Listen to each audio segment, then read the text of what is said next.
कोई भी प्रतियोगी परीक्षा हो, आपको संधियों की आवश्यकता पड़ेगी, संधियों के उदाहरणों की आवश्यकता पड़ेगी, क्योंकि संधियों के नियमों को आप लोगों ने हर जगह पढ़ लिया है। तो फिर अब होता है कि संधियों के उदाहरण कितने ज़्यादा से ज़्यादा आप लोग लगाएं। तो हम अब केवल संधियों के उदाहरण ही लगाएंगे। आज हम यहाँ पर सवर्ण दीर्घ संधि के उदाहरण लगाएंगे, और कुछ उदाहरण इस वीडियो में हैं, और लगभग 50 100 करके अपन ऐसे उदाहरण लगाएंगे। तो बहुत सारे, लगभग 1000 उदाहरण तक जो हैं, मतलब हम अभ्यास करेंगे। तो आप लोग ये अभ्यास करते रहें, जिससे कि एक बार आपके सामने से वो उदाहरण निकल जाएं, शब्द निकल जाएं, तो अभ्यास और भी अच्छा हो जाता है। चलिए शुरू कर रहे हैं।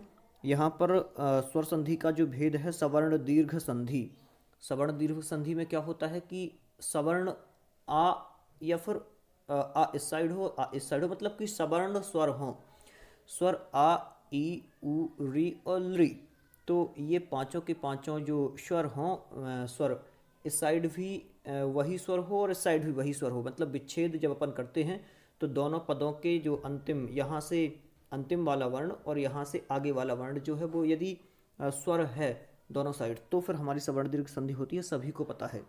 इसका सूत्र है अकः सवर्णे दीर्घः। अकः सवर्णे दीर्घः। कभी कभी ये भी सूत्र पूछ लेते हैं कि सवर्ण दीर्घ संधि का सूत्र क्या है, तो ये भी आपको लिखना पड़ सकता है। चलिए हमें उदाहरण लगाने हैं, केवल शब्दों ही शब्दों को अपन देखेंगे। चलते हैं। शब्द दिया हुआ है अत्रासीत। अत्रासीत शब्द का विच्छेद क्या होगा? अत्र प्लस आसीत। अत्र प्लस आशीत होगा। अमित आनंद क्या होगा? अमितानंद। अमितानंद जो शब्द है, अमितानंद शब्द का अमित प्लस आनंद। और एक और चीज़ है, जब भी संधि विच्छेद की जाती है तो उसमें सार्थक पदों को ध्यान में रखा जाता है। मतलब कि सार्थक पद होना चाहिए, और संस्कृत में तो और ज़्यादा ध्यान रखा जाता है सार्थक पदों को। मतलब यदि सार्थक पद नहीं है तो फिर आपकी संधि नहीं हो सकती है, ये भी आपको ध्यान रखना है। मतलब सार्थक पद यदि नहीं होगा तो आप वहाँ संधियाँ नहीं कर पाएंगे। आगे क्या कहा? अल्पाल्प शब्द दिया हुआ है, अल्पाल्पः। अल्पाल्पः तो विच्छेद क्या होगा? अल्प प्लस अल्प। यहाँ भी आ है और यहाँ लास्ट में भी जो पा दिया हुआ है, इसका जब हलंत होगा तो ये आ निकल आएगा। ये व्यंजन है और ये स्वर है। चलते हैं आगे। शब्द दिया हुआ है अंतारोपितः। अंतारोपितः में सार्थक पद है अंत प्लस आरोपितः। यहाँ भी आ, यहाँ भी आ। अंतारोपितः। आगे चलते हैं। अद्यापि। तो अद्य प्लस अपि होगा, अद्यापि हो जाएगा। यहाँ पर सवर्ण दीर्घ हुआ है, या हो गया है। आ और आ को मिलकर या हुआ है, बड़ा वाला। अगला शब्द दिया हुआ है अंत्यादि। तो अंत्यादि का संधि विच्छेद क्या होगा? सबसे पहले शब्द लेना है अंत्य, और फिर है आदि। तो अंत्य प्लस आदि, अंत्यादि, इस प्रकार से बनेगा। आगे चलते हैं। अद्य प्लस अस्माभिः। अद्य प्लस अस्माभिः, अद्यास्माभिः। अद्यास्माभिः बनेगा। और मैं इसकी PDF जो है वो टेलीग्राम ग्रुप में भेज दूंगा, जो कि सुविज्ञा नाम से है। बहुत सारे लोग जुड़ चुके हैं वहाँ। लगभग आज 5वां या 6वां दिन होगा टेलीग्राम स्टार्ट किए हुए। तो इतने में लगभग 800 700 लोग तो जुड़ गए हैं। मैंने अभी देखा नहीं है, लेकिन हाँ, वहाँ पर मैं अधिकतर लोगों के मैसेज का भी रिप्लाई देता हूँ। तो बहुत अच्छा लगता है कि आप लोग पढ़ाई के प्रति इतने ज़्यादा सजग हैं। आगे दिया हुआ है अन्यारात। अन्यारात में शब्द कौन से हैं? अन्य प्लस आरात। अन्य प्लस आरात, अन्यारात। आगे दिया हुआ है अम्बार्थः। तो अम्ब शब्द दिया हुआ है एक ये, और अर्थ शब्द ये। तो अम्बार्थः, अम्ब प्लस अर्थः, अम्बा प्लस अर्थः। हाँ, अम्बा मतलब होता है माता, तो अम्बार्थः। आगे चलते हैं। अधराधरः। इस प्रकार के शब्द भी कई बार पूछे जाते हैं। अधराधरः दिया हुआ है, तो अपन को सार्थक पद इसमें ढूंढना था। तो अधर प्लस अधर, अधर प्लस अधर, दो शब्द हैं। अधराधरः शब्द जो है ये विच्छेद है इसका, अधर प्लस अधर। आगे चलते हैं। अवसानार्थः। तो पहले शब्द पकड़ना है। शब्द क्या रहेगा? अवसान। अवसान शब्द है, और अर्थः जो है अवसान प्लस अर्थः, अवसानार्थः। आगे चलते हैं। अत्रानुनासिकः। तो अत्रानुनासिकः में पहले तो अपन को शब्द देखना है कि कौन सा अपन को मिल रहा है। अत्र शब्द है सार्थक पद, और अनुनासिक आपने पढ़ा ही है, अनुनासिक वर्ण होते हैं ना, अनुनासिक। तो अत्र प्लस अनुनासिकः अत्रानुनासिकः। आप लोग सोच रहे होंगे कि मैं सीधे बोलता जा रहा हूँ। हाँ बिल्कुल, अपन को केवल यहाँ अभ्यास ही करना है उदाहरणों का, केवल उदाहरणों के अभ्यास के लिए ही ये हमारा वीडियो है। केवल अभ्यास रहेगा, केवल उदाहरण ही उदाहरण अपन लगाएंगे। जैसे कि बहुत सारे उदाहरण आपके आगे से निकल जाए आंखों के सामने से, तो एक अभ्यास अच्छा बना रहता है। और हाँ, आप लोग वीडियो को सब्सक्राइब जरूर करें, चैनल को सब्सक्राइब जरूर करें, अपने मित्रों को भी शेयर करें, जिससे इस प्रकार की जो भी वीडियो रहें वो आपके पास पहुंच जाए। और ये अभी नहीं, आप किसी भी एग्ज़ाम की तैयारी कर रहे हैं वहाँ पर आपको ये काम में आएगा। और इसके अलावा कोई भी संधि आपसे नहीं पूछी जाएगी। जो भी ये वीडियो की सीरीज रहेगी उसमें से ही संधियाँ आपकी पूछ ली जाएंगी। चलते हैं आगे। क्या कहा? अष्ट प्लस अशीति, अष्टाशीति। अष्टाशीति शब्द दिया हुआ था, तो अष्टाशीति में अष्ट अलग रहेगा 8, और अशीति मतलब होता है 80। तो क्या हो जाएगा? अष्टाशीति, 88 हो जाएगा। आगे चलते हैं। अन्नाभावः। अन्नाभावः, अन्न प्लस अभावः। अन्न सार्थक पद दिया हुआ है और अभाव सार्थक पद है, तो अन्नाभावः। आगे चलते हैं। अंगेनांगम। अंगेनांगम, अंगेन प्लस अंगम, अंगेन प्लस अंगम, अंगेनांगम बनेगा। चलते हैं आगे। अद्यागतः। तो अद्यागतः में सबसे पहला शब्द अद्य है, और आगतः, अद्यागतः शब्द बन जाएगा। चलते हैं आगे। अल्पार्धः शब्द दिया हुआ है, अल्पार्धः। तो अल्पार्धः शब्द में अल्प शब्द दिया हुआ है, एक नॉर्मल सा अल्प शब्द है। और अर्ध, अल्पार्धः, अर्ध शब्द दिया हुआ है, तो अल्प प्लस अर्धः, अल्पार्धः। आगे चलते हैं। अलीकाभिमानी। अलीकाभिमानी, तो अलीक शब्द जो है वो सार्थक पद है, और अभिमानी, तो अलीकाभिमानी शब्द का विच्छेद है। आगे चलते हैं। ये आम्रेडितान्तेतु, आम्रेडितान्तेषु जो शब्द है ये आपने पढ़ा होगा। द्वितीयाम्रेडितान्तेषु ततो अन्यत्रापि दृश्यते, इस प्रकार से। तो आम्रेडित होता है यहाँ पर। चलते हैं। विच्छेद क्या होगा? आम्रेडितान्तेतु तान्तेषु, आम्रेडित प्लस अंतेषु, आम्रेडित प्लस अंतेषु, आम्रेडितान्तेषु। आगे चलते हैं। आज्ञानुसार शब्द दिया हुआ है, तो आज्ञा सार्थक पद है और प्लस अनुसार, आज्ञा और अनुसार, आज्ञा के अनुसार। आम्रेडितान्तेषु दे ही दिया है। आनंदावसरः, तो आनंद शब्द पहले दिया हुआ है और दूसरा अवसर, तो आनंद प्लस अवसर। लेकिन सवर्ण दीर्घ संधि के उदाहरण चल रहे हैं ये हमारे, क्योंकि आ ये है और आ ये है। आगे चलते हैं। इवात्मा शब्द दिया हुआ है, तो इव शब्द है और दूसरा है आत्मा। इव प्लस आत्मा, इवात्मा शब्द बन जाता है, इव प्लस आत्मा, इवात्मा। आगे चलते हैं। इवात्र शब्द दिया हुआ है, इवात्र दिया है, तो इव सार्थक है और अत्र सार्थक है, तो इवात्र शब्द सिद्ध होता है। आगे चलते हैं। इवापहारयेत। इव प्लस अपहारयेत क्या बनेगा? इव प्लस अपहारयेत शब्द बनेगा, इव प्लस अपहारयेत, इवापहारयेत बनेगा। अगला शब्द दिया हुआ है इवास्य। इव प्लस अस्य दिया हुआ है, इवास्य बनेगा, इव सार्थक है, अस्य सार्थक है। आगे चलते हैं। उत्तरावकाशः। क्या दिया हुआ है? उत्तरावकाशः शब्द दिया हुआ है, तो उत्तर सार्थक पद है और अवकाशः सार्थक पद है, तो उत्तरावकाशः शब्द बन जाता है, उत्तरावकाशः, उत्तर प्लस अवकाशः। आगे दिया हुआ है उत्तमांगः। अब आपको जैसे ही आपने शब्द देखा उत्तमांगः, तो उसमें उत्तम शब्द आपको एक मिला सार्थक पद, और दूसरा मिला अंग शब्द, तो आपने लिख दिया उत्तम प्लस अंगः, उत्तमांगः। आगे चलते हैं। उच्चारण प्लस अर्थः। उच्चारण प्लस अर्थः, उच्चारणार्थः, उच्चारणार्थः शब्द पूछ लिया, तो उच्चारण प्लस अर्थः। आगे चलते हैं। उदात्तानुनासिकः। उदात्त शब्द दिया हुआ है सार्थक, और दूसरा अनुनासिक शब्द सार्थक है, तो उदात्तानुनासिकः। आगे चलते हैं। ऊर्ध्वाधरः शब्द कौन सा दिया हुआ है? ऊर्ध्वाधरः शब्द दिया हुआ है, तो ऊर्ध्वाधरः में ऊर्ध्व प्लस अधरः, ऊर्ध्व प्लस अधरः शब्द है, तो ये हमारा सही हो जाता है। आगे चलते हैं। एका जनांगः।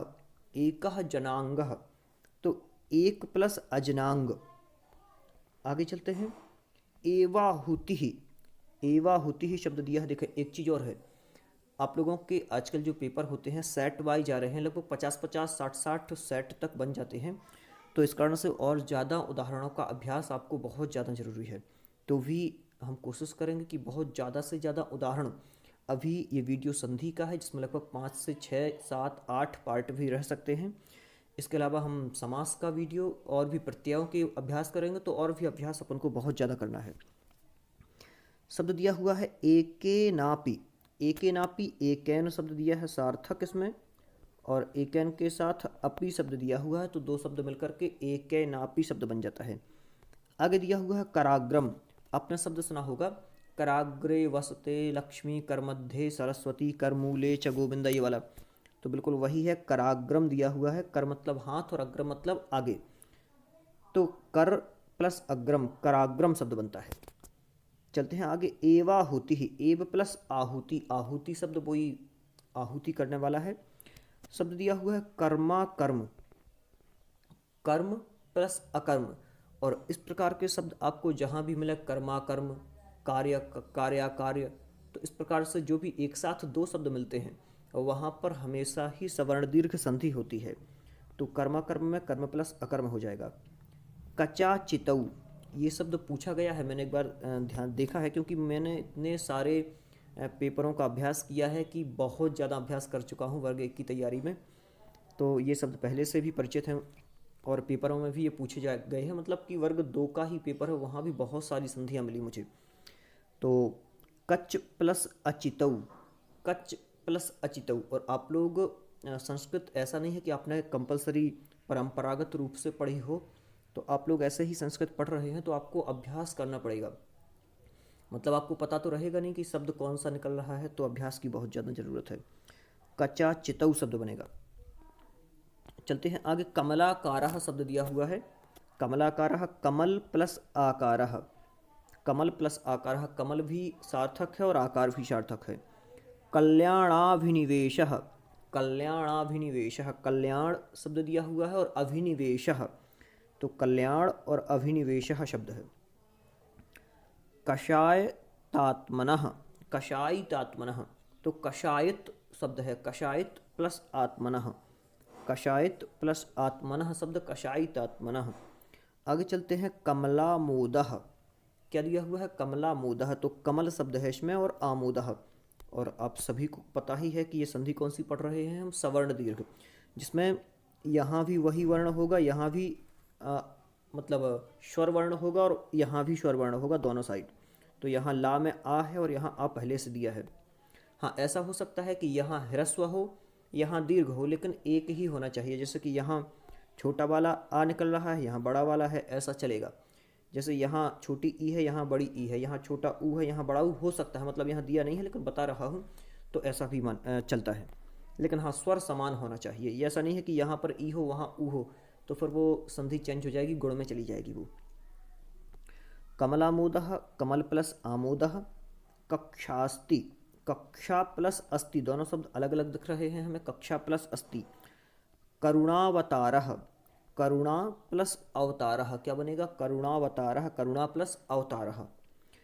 आगे चलते हैं, कदागतः, कदागतः में अगर आप हिंदी के स्टूडेंट हैं तो आप लोग पता है कैसा करेंगे, कदा प्लस गतः जो है इस प्रकार से कर देते हैं हिंदी में स्टूडेंट, लेकिन संस्कृत में आपको क्या करना है, कदा प्लस आगतः, आगतः सार्थक शब्द में आता है, तो कदागतः बन जाएगा। आगे चलते हैं, कल्प प्लस अंतः, कल्प प्लस अंतः कल्पांतः, कल्प और अंत दो शब्द हैं। कदात्र दिया हुआ है और ये कई बार पूछा जा चुका है, कदात्र शब्द, कदात्र, कदा प्लस अत्र। कंसारी, कंसारिर यत्र पूज्यते, आपने पढ़ा होगा। कंसारी मतलब होता है भगवान कृष्ण जी, मतलब कंसारी जो है, कंस और अरि दो शब्द हैं, तो कंस जैसे शत्रुओं को जीतने वाले जो हैं वो भगवान कृष्ण जी, कंसारी, कंस प्लस अरि। आगे क्या कहा, कार्यार्थी, कार्य प्लस अर्थी, कार्य प्लस अर्थी, कार्यार्थी। कार्यारंभः, कार्य प्लस आरंभः, दोनों शब्द सार्थक हैं तो कोई प्रॉब्लम नहीं है, कार्यारंभः। आगे दिया हुआ है कार्य प्लस आलयः, कार्यालयः, बिल्कुल इजी है। कार्यालय शब्द है, कार्य अलग दिख रहा है और आलय शब्द अलग दिख रहा है। आगे चलते हैं काव्यादर्शः, काव्य प्लस आदर्शः, काव्य प्लस आदर्शः, काव्यादर्शः। देखें क्रातार्जुनियम शब्द भी पूछा जा सकता है, क्रातार्जुनियम। तो पहले क्रात शब्द दिया हुआ है सार्थक और अर्जुनियम, क्रातार्जुनियम। अब दिया है क्रियापवर्गः, क्रियापवर्गः, क्रियापवर्ग शब्द दिया हुआ है, तो क्रिया प्लस अपवर्ग। कुलाभिमानी, कुलाभिमानी का क्या होगा, कुल शब्द दिया है और अभिमानी शब्द दिया है, तो कुलाभिमानी। कुशासनम, क्या दिया हुआ है, कुशासनम, तो कुश प्लस आसनम, कुशासनम। कृताकृति, कृताकृति शब्द दिया है, कृत प्लस आकृति, कृत प्लस आकृति, कृताकृति। आगे चलते हैं कृताधिपत्याम, कृत प्लस अधिपत्याम, कृताधिपत्याम, कृत प्लस अधिपत्याम। चलते हैं आगे क्रोड़ाधीनम, क्रोड़ाधीनम का क्या होगा, क्रोड़ शब्द आपने देख लिया पहले और दूसरा अधीन आपको दिख ही रहा है, तो क्रोड़ाधीनम, क्रोड़ प्लस अधीनम, क्रोड़ाधीनम। क्रोधाग्नि, ये भी पूछा जाता है कई बार, क्रोधाग्नि, तो क्रोध प्लस अग्नि, क्रोध प्लस अग्नि होता है क्रोधाग्नि, क्रोध की अग्नि।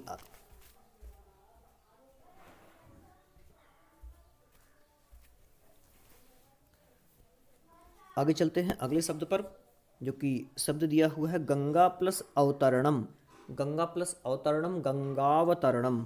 क्या होगा शब्द का विच्छेद, गंगा प्लस अवतरणम, गंगावतरणम। गच्छारण्यम, देखें गच्छ शब्द दिया हुआ है और अरण्यम शब्द दिया हुआ है, तो अरण्य मतलब होता है जंगल और गच्छ मतलब होता है जाना, तो गच्छारण्यम। आगे चलते हैं जालाम्ब, जालावलंबा, जाल प्लस अवलंबा, जालावलंबा, जाल प्लस अवलंबा हो जाएगा। अगला शब्द दिया है तवानुकंपा, तव प्लस अनुकंपा, तवानुकंपा, तव प्लस अनुकंपा। चलते हैं आगे जग्ध्वारण्येषु, जग्ध्वारण्येषु, जग्ध्वा प्लस अरण्येषु, जग्ध्वा प्लस अरण्येषु। आगे चलते हैं तवाकारः, मैं यहाँ शब्दों का अर्थ थोड़ा कम बता रहा हूँ। अरण्येषु मतलब होता है जंगलों में, जग्ध्वा मतलब जला हुआ, तो जले हुए जंगल इस प्रकार से भी कह सकते हैं, जलते हुए जंगल, जग्ध्वारण्येषु। तवाकारः, तव प्लस आकारः, उसके आकार का। तो इस प्रकार से आज इतने ही अभ्यास रहने देते हैं और पुनः इसी प्रकार कंटिन्यू वीडियो रखने वाला हूँ ये, और लगभग 10 से 12 वीडियो की सीरीज़ रहेगी और ज़्यादा की भी रह सकती है। तो आपकी संधियों का अभ्यास एक बहुत ज़्यादा हो जाएगा और कभी भी कोई भी पेपर आप दें वहाँ पर आपको इसमें से जो संधियाँ हैं, स्वर, व्यंजन और विसर्ग की संधियाँ आपको रखी ही मिलेंगी।